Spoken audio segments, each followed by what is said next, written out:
Beginning in January of 2011, I started a practice called my Breakfast Project, which consisted of me preparing my breakfasts as normal, but keeping really good track of who I bought the products from, where I bought them, where they came from, the politics of the food, as well as the presentation of the food. And a part of this continues right till today. I still will make a breakfast and I will still photograph it and I will still add it to the breakfast project, but it isn't linear as it once was. In the beginning, I photographed every breakfast.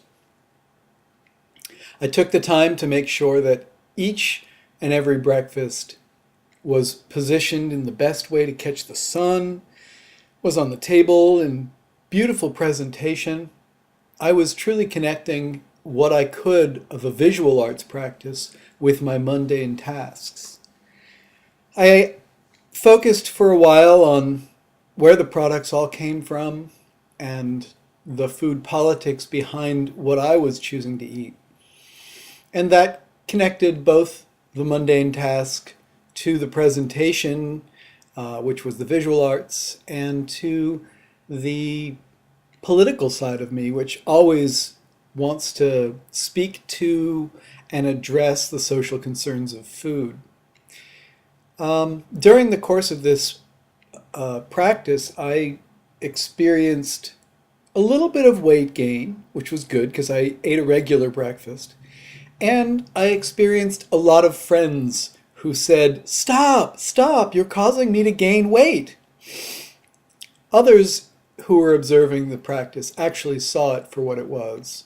Some of them viewed my work within this practice as a real understanding of the integration of various pieces of my art practice into an interdisciplinary practice.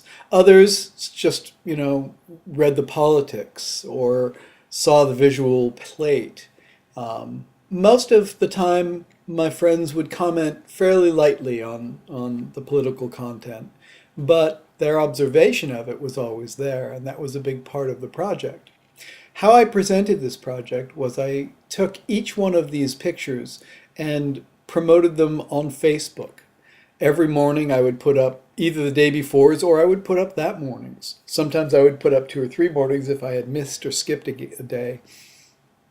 But most of the time I would be presenting it day on and day off. Everything would be just presented as I was doing it. In some of these pictures, you're seeing what I'm doing on the outside, the reading that I'm doing, creating a crystal garden for my daughter, or eating cereal with my son.